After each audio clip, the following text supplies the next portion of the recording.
રાજ્યભરમાં આજે 17મી સપ્ટેમ્બરે પ્રધાનમંત્રી નરેન્દ્રભાઈ મોદીના જન્મદિને મહત્વના 3 અભિયાનોનો પ્રારંભ થયો છે અને 17મી સપ્ટેમ્બરથી 31 ઓક્ટોબર સુધી આ ત્રણેય અભિયાનો વહીવટીતંત્ર દ્વારા જિલ્લાના દરેક તાલુકામાં લાગુ કર્યો છે અને લોકોને ઘર આંગણે સરળતાથી સેવા પ્રદાન કરવા માટે સેવા સેતુનો 10મો તબક્કો પ્રારંભ કર્યો છે। સાથે સાથે સ્વચ્છતા હી સેવા અને એક પેડ માં કે નામ અભિયાન સક્રિય રીતે શરૂ કરવામાં આવ્યા છે। જિલ્લા કલેક્ટર સંજય મોદી દ્વારા ગરુડેશ્વર તાલુકાની ખડગદા પ્રાથમિક શાળાથી તાલુકાના 32 ગામોને આવરી લેતા સેવા સેતુનો દીપ પ્રાગટ્ય કરીને સવારે 9 કલાકે ખુલ્લો મૂકવામાં આવ્યો હતો અને સ્વયં સ્વચ્છતા અભિયાનમાં ઝાડુ પકડીને સ્વચ્છતા ઝુંબેશનો પ્રારંભ કર્યો હતો અને એક પેડ માં કે નામ અંતર્ગત શાળાના પટાંગણમાં વૃક્ષારોપણ કરવામાં આવ્યું હતું અને આ સ્થળે મેડિકલ કેમ્પ યોજાયો હતો। તેમાં બ્લડ પ્રેશર માપીને આરોગ્ય વિષયક સેવાનો લાભ લીધો હતો અને વિવિધ વિભાગો દ્વારા યોજાયેલા સ્ટોલની મુલાકાત લઈ ઝીણવટપૂર્વક નિરીક્ષણ કર્યું હતું। આ પ્રસંગે જિલ્લા કલેક્ટર એસ.કે. મોદી દ્વારા ગ્રામજનોને સંબોધતા જણાવ્યું હતું કે ગત વર્ષોમાં સરકાર તમામ દ્વારા કાર્યક્રમ શરૂ કર્યો હતો જેના સારા પરિણામ મળતા હવે સરકારે સેવા સેતુ કાર્યક્રમનો 10મા તબક્કાનો આજથી પ્રારંભ કર્યો છે। રાજ્ય સરકારનો હંમેશા પ્રયાસ રહ્યો છે કે જરૂરિયાતમંદોને કઈ રીતે સરળ સેવાઓ પ્રદાન કરી શકાય। તેમના કેટલાક પ્રશ્નો જેવા કે આધાર કાર્ડ, આવકના દાખલા, રેશન કાર્ડમાં નામ સુધારા વધારા, કમી તેમજ બેંક ખાતું ખોલાવવું, ઈ-કેવાયસી કરવું તેમજ એસટી બસ પાસ અને જાતિ પ્રમાણપત્ર તથા વિધવા સહાય અને સંકટ મોચન રાષ્ટ્રીય કુટુંબ સહાય, સિનિયર સિટીઝન પ્રમાણપત્ર, ઓબીસી નોન ક્રિમિલિયર પ્રમાણપત્ર, ડોમિસાઇલ સર્ટિફિકેટ તથા 7/12 ના નમૂનાની નકલ સહિતની કુલ 13 વિવિધ વિભાગોની 53 જેટલી સેવાઓનો લાભ આ સેવા સેતુમાં લઈ શકાશે। કલેક્ટરે આ એક દિવસની સરળ સેવાનો લાભ લેવા જિલ્લાની જનતાને અપીલ કરી હતી।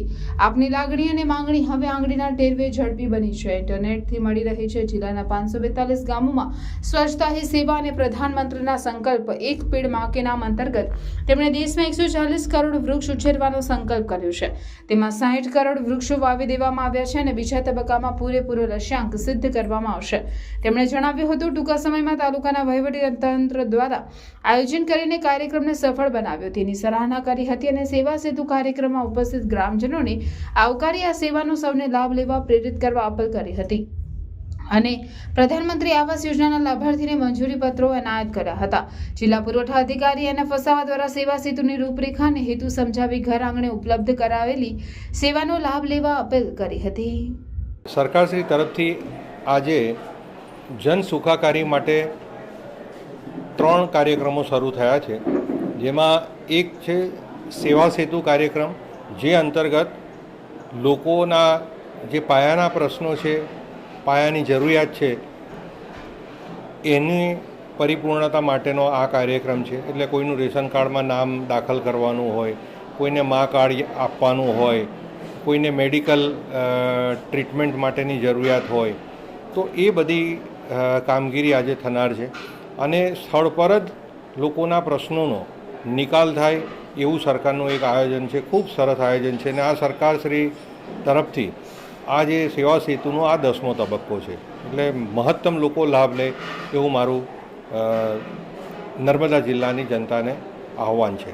બીજું જે છે એ 140 કરોડ પ્લાન્ટેશન કરવાનું માનનીય વડાપ્રધાનશ્રીનું જે સંકલ્પ છે, જે સપનું છે, એને સાકાર કરવા માટે આજે બીજો તબક્કો શરૂ થઈ રહ્યો છે, એક પેડ માં કે નામ।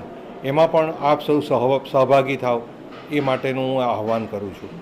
ત્રીજી જે બાબત છે સ્વચ્છતા હી સેવા, એટલે ગામે ગામ સ્વચ્છતા થાય, જે પોઈન્ટ છે કે જ્યાં ગંદકી રહેતી હોય એ ગંદકી દૂર થાય, કાયમી દૂર થાય, ઉકરડા દૂર થાય।